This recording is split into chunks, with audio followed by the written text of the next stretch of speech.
அவன் ஆத்துமா நஷ்டப்படக்கூடாது, ஆத்துமா அழியாது, சரீரம் அழிஞ்சு போயிடும்.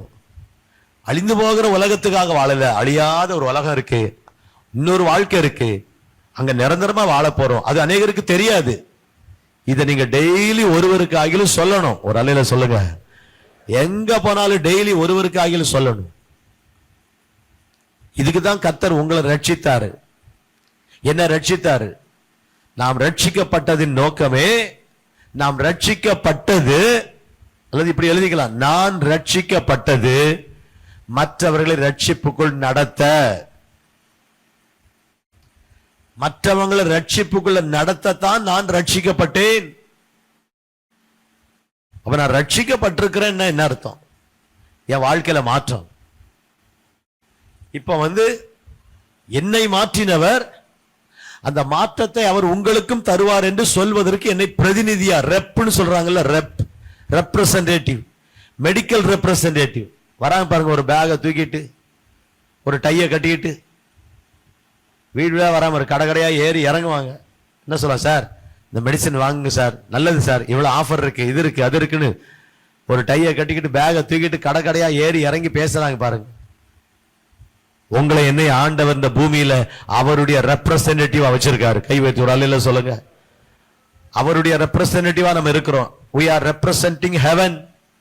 பரலோகத்தை பிரதிபலிக்கிறோம், பரிசுத்தம் உள்ள தேவனை பிரதிபலிக்கிறோம். we are representing God and his kingdom, the eternal life.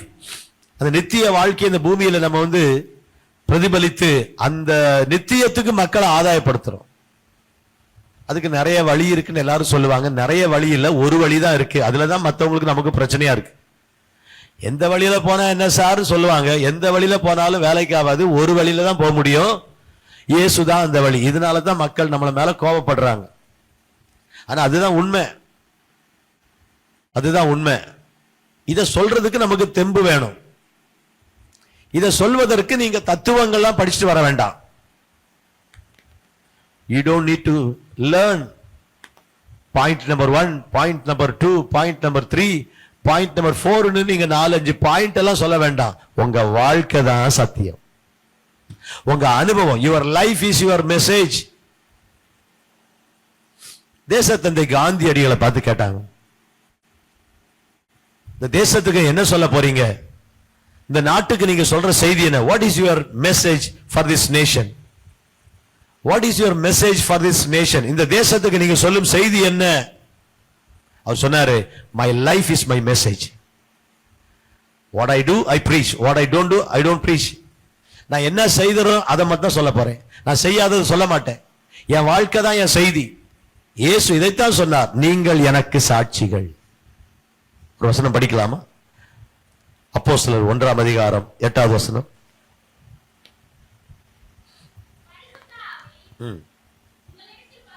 பரிசுத்த ஆவி உங்களிடத்தில் வரும்போது எருசலேமிலும் யூதேயா முழுவதிலும் சமாரியாவிலும் பூமியின் கடைசி பரியந்தமும் எனக்கு சாட்சிகளாய் இருப்பீர்கள் என்றார். எனக்கு சாட்சியா இருப்பீங்கன்னு என்ன அர்த்தம்?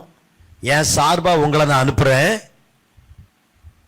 என்னை பத்தி நீங்க பேச போறீங்க, என்னை மக்களுக்கு அறிமுகப்படுத்த போறீங்க. அதுதான் 2 கொரிந்தியர் 5:18. என்னது? ஒப்புரவாக்குதலின் ஊழியம், மனிதனையும் கடவுளையும் இணைக்கிற ஊழியம். 2 கொரிந்தியர் 5:18. இவையெல்லாம் தேவனாலே உண்டாயிருக்கிறது. அவர் இயேசு கிறிஸ்துவை கொண்டு நம்மை தம்மோடே ஒப்புரவாக்கி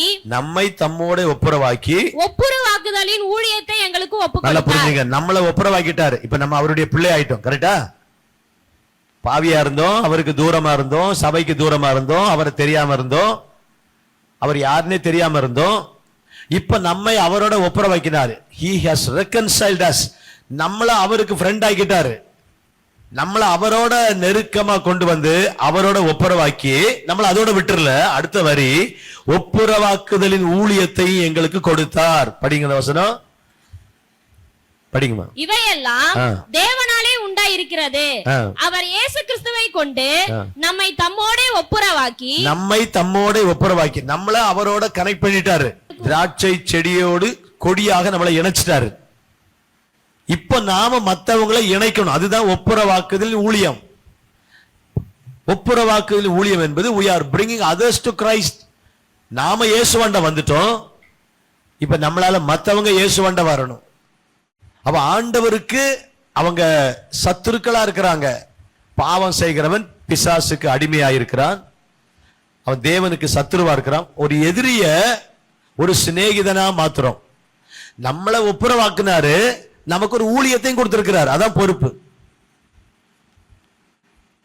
மத்தேயு 11 வாசிக்கிறோம்ல, வருத்தப்பட்டு பாரம் சுமக்கிறவர்களை 28ல, வருத்தப்பட்டு பாரம் சுமக்கிறவர்களை நீங்கள் எல்லாரும் வாருங்கள், இளைப்பா தருவேன், நீங்கள் வந்து என்னிடத்தில் கற்றுக்கொள்ளுங்கள், என் நுகத்தை உங்கள் மேல் ஏற்றுக்கொள்ளுங்கள். அதுதான் பொறுப்பு. Take my yoke upon you. என் நுகத்தை ஏற்றுக்கொள்ளுங்க. நான் சுமந்துகிட்டு இருக்கிறேன் ஒரு பாரம், அதை நீங்க சுமக்கணும். Take my yoke. ஒரு பக்கம் நான் வச்சிருக்கிறேன், அடுத்த பக்கம் நீ கழுத்தை கொடு. அதான் பொறுப்பு. நம்மை ஒப்புரவாக்கினார், நமக்கு ஒரு ஊழியத்தை கொடுத்திருக்கிறார், ஒரு வேலை. நீங்க ஊழியன் வர இடத்துல வேலைன்னு படிச்சு பாருங்க. எப்படி இயேசுவுக்கு பூமியில ஒரு வேலை இருந்ததோ, அதே போல உங்களுக்கும் எனக்கு ஒரு ஊழியத்தை ஆண்டவர் கொடுத்திருக்கிறார், ஒரு வேலையை. அதுதான் மக்களை ஆண்டவரோடு இணைக்கிற வேலை. மக்களை ஆண்டவரோடு இணைக்கிற வேலை. நீங்க ஒரு மீடியேட்டர், நீங்க ஒரு மத்தியஸ்தரா இருந்து யூ ஆர் கனெக்டிங் பீப்புள். இவங்க மக்களுடைய கையையும் ஆண்டவருடைய கையை சேர்த்து இணைக்கிற ஒரு நபரா நீங்க இருக்கிறீங்க. ஒப்புரவாக்குதல் ஊழியத்தை எனக்கு தந்தார். நம்மை ஆண்டவர் தொட்டது நாம் மற்றவர்களை தொட. நல்லா புரிஞ்சுங்க. கர்த்தர் என்னை தொட்டது நான் இன்னொருவரை தொடுவதற்கு. He touched me so that I can touch people. அவருடைய கையானா இருக்கணும், அவருடைய காலா இருக்கணும். அவர் இன்னைக்கு இருந்தா என்ன செய்வார்? 9 மணி ஜெபத்துல நேற்றா முந்தா நாள் சொன்ன, நம்ம ஊர்ல இன்னைக்கு இயேசு இருந்தா என்ன செய்வார்? அதை நம்ம செய்யணும். அவருடைய பணியை நாம் தொடர வேண்டும், அவருடைய வேலையை நம்ம தொடரணும். அவர் பூமியில் என்ன வேலை செஞ்சாரோ அந்த வேலையை நம்ம தொடருவதற்கு நம்மை வச்சிருக்கிறார். மத்தேயு, மார்க்கு, லூக்கா, யோவான் 4 சுவிசேஷமும் அவர் செய்த வேலை. மத்தேயு, மார்க்கு, லூக்கா, யோவான் அவர் மனிதனாக இருந்தபோது செய்த ஊழியம்.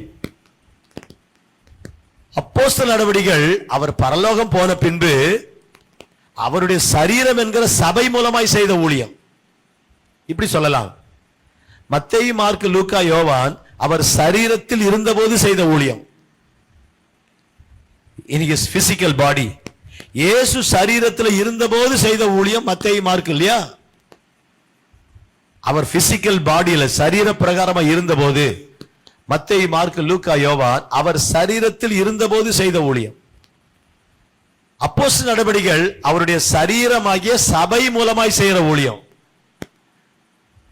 அவர் சரீரத்தில் இருந்தாரு, பரலோகம் போயிட்டாரு. இப்ப அவருடைய சரீரம் யாரு? அவருடைய உடல் யாரு? நாம் தான். அவர் உடலில் இருந்தபோது, உடலோடு இருந்தபோது, கைகள் கால்கள் உடலோடு இருந்தபோது அவர் வேலை செய்தாரு. 3.5 வருஷம் 3.5 வருஷம் செய்து ஆட்கள் எல்லாம் ரெடி பண்ணி பயிற்சி கொடுத்து ட்ரைனிங் எல்லாம் கொடுத்து ஒரு குரூப்பை கடைசியில் ஒரு 120 பேரை வச்சு ரெடி பண்ணிட்டு அவங்கள பரிசுத்த ஆவியை பெற்றுக்கொள்ளுங்க, வெயிட் பண்ணுங்க, பரிசுத்த ஆவியை பெற்றுக்கொள்ளாம ஊழியத்துக்கு போகாதீங்க அப்படின்னு சொல்லி அவங்கள மேல் வீட்டில் காக்க வச்சு அவங்கள அபிஷேகம் பெற்று அவங்க எல்லாம் உலகத்தை கலக்கிறவங்களா மாறிட்டாங்க. அதுல இருந்து அப்படியே திரும்ப அவங்க ஆண்டவரை அறிவிக்க, அநேகர் ஆண்டவரை ஏற்றுக்கொள்றவங்க எல்லாரும் அடுத்து என்ன ஆகணும்? சீஷர் ஆகணும். ஒரு விசுவாசி என்ன ஆகணும்? நீங்க இயேசுவை விசுவாசிக்கிறேன், ஆண்டவருடைய பிள்ளைன்னா நெக்ஸ்ட் லெவலுக்கு போகணும். அதான் டிசைபிள். சீஷன் என்பவன் குருவை போலவே தனக்காய் வாழாமல் தன்னையும் தருவானே. எவ்வளவு அழகான வரி. அப்ப எவ்வளவு பெரிய ஒரு பொறுப்பை நம்ம கொடுத்திருக்கிறாரு, எவ்வளவு பெரிய ஒரு வேலை உங்களுக்கு வச்சிருக்காரு, எனக்கு எவ்வளவு பெரிய வேலையை வச்சிருக்கிறாரு. சந்திக்கப்படாத மக்களை சந்திப்பதற்கு நம்முடைய வாழ்க்கையில தினமும் எத்தனை பேரை நம்ம வாழ்க்கையில அனுப்புறாரு. திடீர்னு யாராவது ஒரு கதவை தட்டினாலே நமக்கு எரிச்சலா இருக்கு, என்னடா சும்மா தொந்தரவு பண்றாங்க. ஆண்டவர் ஒரு ஆள் அனுப்புறாரு. திடீர்னு ஒருத்தர் உங்ககிட்ட பேசுறாங்களா, ஆண்டவர் ஒரு ஆள் அனுப்புறாரு. உங்க வாழ்க்கையில நீங்க சந்திக்கிற ஒவ்வொரு நபரும் நீங்கள் ஆண்டவரை பற்றி சொல்வதற்கு தேவன் தருகிற வாய்ப்பு. ஒரு ஆமீன் கேட்கலாமா? அந்த கண்ணோட்டத்துல நீங்க பாத்தீங்கன்னா ஒவ்வொரு நாளும் நீங்க நிறைய பேருக்கு ஆண்டவரை பற்றி சொல்லலாம். இதுதான் என்னுடைய வேலை. உங்க வேலையை செய்யுங்க, உங்க கடமையை செய்யுங்க. Two your job. உங்க வேலையை அருமையா செஞ்சுக்கிட்டே இருங்க. ஆனா அந்த வேலை நடுவுல ஒரு அடிமையா வேலை செய்யறாரு யோசேப்பு. ஆனா கர்த்தர் யோசேப்போட இருக்கிறார்னு எஜமான் கண்டான். யோசேப்பு கழுத்துல சிலுவை போட்டிருந்தாரா? இல்ல அடிக்கடி முழங்கால் போட்டு ஜெபம் பண்ணாரா? அதெல்லாம் அந்த காலத்துல இல்லாதது இல்லையா? பைபிள் இருந்துச்சா? எந்த அளவுக்கு அந்த கடவுளுடைய அந்த ஒரு பெரிய ஒரு மாற்றம், ஆண்டவர் அவரை தொட்டாருங்கிற மாற்றம் வாழ்க்கையில காண்பிச்சிருந்தா, கடவுள் அவரோடு இருக்கிறாருன்னு ஒரு புறஜாதி மனுஷன் சொல்றான். அப்ப எவ்வளவு கவனமா வாழ வேண்டிய வாழ்க்கை. ஏதோ ஒரு நாள் ஞானஸ்நானம் எடுத்தேன், நான் சர்ச்சுக்கு வந்துட்டு இருக்கேன், வந்துட்டு போயிட்டு இருக்கேன், என் கஷ்டம் தீந்தா போதும், என் பிரச்சனை தீந்தா போதும், ஒரு இடம் வாங்க முடியாம கஷ்டப்பட்டு இருக்கேன், 40 நாள் ஜப குறிப்பு எழுதி கொடுத்துருக்கேன் பாஸ்டர், எப்படியாவது நல்ல ஊக்கமா என்ன செய்யுங்க, ஜெபம் பண்ணுங்க, இந்த இடத்தை எப்படியாவது நாங்க என்ன செய்யணும், வாங்கிடணும், கட்டடம் பாதியில நிக்குது, கொஞ்சம் ஊக்கமா ஜெபம் பண்ணுங்க, அந்த கட்டடம் கட்டி முடிக்கணும். இதுதான் நம்ம பிரதான நோக்கமா இருக்கு. இதெல்லாம் பூமிக்குரிய வாழ்க்கைக்கு நமக்கு தேவை. இடம் வாங்குறதோ, கட்டடம் கட்டுறதோ, ஒரு கார் வாங்குறதோ, கடன் பிரச்சனை நீங்கிறதோ, இதெல்லாம் அற்ப காரியங்கள். இது நமக்கு பெரிய காரியம் அல்ல. அவர் ஒரு கட்டளை கொடுத்திருக்காரு, என் பிரதிநிதியா நான் உன்னை அனுப்புறேன். அதான் சார், நீங்களே எனக்கு சாட்சிகள். ஒரு அல்ல சொல்லுங்க, யூ ஆர் மை விட்னஸஸ். அப்ப பரிசுத்தாவியை பெற்ற உடனே பேதுரு யோவான்லாம் சொல்றாங்க, இந்த இயேசுவை நீங்கள் கொலை செய்தீர்கள், இதற்கு நாங்கள் சாட்சிகளா இருக்கிறோம். தேவன் அவரை உயிரோடு எழுப்பினார், நாங்கள் அதற்கு சாட்சியா இருக்கிறோம். இப்ப ஆண்டவர் நம்மை தொட்டது நம்ம மூலமா மற்றவங்களை தொடுறதுக்கு. என்ன அர்த்தம்?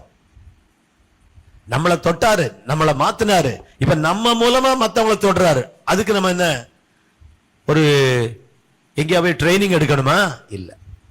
எதை வைத்து தொடலாம்? நம்முடைய வாழ்க்கையின் அனுபவம் தான். ஆண்டவர் இயேசுவை ஏற்றுக்கொள்றதுக்கு முன்னால நீங்க எப்படி இருந்தீங்க? கிமு கிபி சரித்திரத்தை ஆண்டவர் ரெண்டா பிரித்த மாதிரி, கிறிஸ்து உங்க வாழ்க்கையில வர்றதுக்கு முன்னால எப்படி இருந்தீங்க? கிறிஸ்து உங்க வாழ்க்கையில வருவதற்கு என்ன காரணம்? ஒரு வியாதி, ஒரு கஷ்டம், ஒரு பிரச்சனை. அதனால வந்த பிறகு என்ன ஆச்சு? இப்ப என்ன மாற்றம் இருக்கு? அனுபவத்துக்கு மிஞ்சின ஆமா, அனுபவத்துக்கு மிஞ்சின ஆசான் கிடையாதுபாங்க. அனுபவமே ஆசான். நம்ம லைஃப்ல இருந்து பேசுறோம் பாருங்க, அதுதான் லைஃப்ல தொடும். நீ பிரியமானவர்களே, யோசேப்பு, ஆபிரகாம், அப்படியே பவுல், நெகேமியான்னு பேசலாம், எல்லாருமே பேசலாம். ஆனா உங்க வாழ்க்கையின் அனுபவத்தை ஒரு ஆள்கிட்ட சொல்றீங்க பாருங்க, அத மாதிரி எஃபெக்ட் வேற எதுக்குமே கிடையாது. நம்முடைய வாழ்க்கையின் அனுபவங்கள். அதிகாலையில் எழும்ப வேண்டும் பிரியமானவர்களே, நாம் ஜெபிக்க வேண்டும் பிரியமானவர்களே. ரைட்டு, கர்த்தர் எனக்கு காலையில எழுப்பினாருங்க, களைப்பாதான் இருந்துச்சு, ஆனா எழுப்பினார் ஆண்டவர். நான் எழுந்து கொஞ்ச நேரம் ஜெபம் பண்ணேன், எனக்கு பலன் தந்தாரு, உங்களுக்கும் தருவாருன்னு சொல்றேன் பாருங்க. ஒரு அனுபவம், அதுதான் ஜனங்களை தொடும். உங்க வாழ்க்கையில நீங்கள் அனுபவிப்பதை பிறருக்கு அறிவிக்க, அதுதான் சாட்சினா என்ன? ஒரு மனுஷன் சொல்றான், குருடனாயிருந்தேன், இப்பொழுது காண்கிறேன்.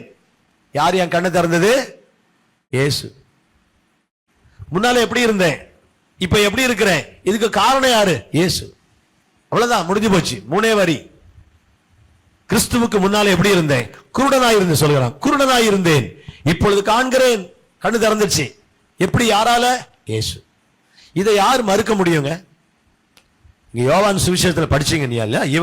இவங்க குருடனாய் பிறந்தது இவங்க பெற்றோர் செய்த பாவமா, இவன் செய்த பாவமா? பயங்கரமா அங்க சர்ச்சை. அப்படி ஒண்ணு இல்ல, தேவனுடைய மகிமை வெளிப்படுவதற்கு தான் இவன் இப்படி பிறந்திருக்கிறான்னு சொல்லி ஆண்டவர் சுகமாக்குறார். நல்ல கவனிங்க. அப்ப குருடனாய் இருந்தேன், முன்பு குருடனாய் இருந்தேன், முன்னால எப்படி இருந்தேன், இப்ப எப்படி இருக்கிறேன்? இந்த மாற்றத்தை தந்தவர் இயேசு. அப்ப மாற்றம் என்ற ஒன்று நம்ம வாழ்க்கையில இருந்தா தான் நம்ம இதை செய்ய முடியும்.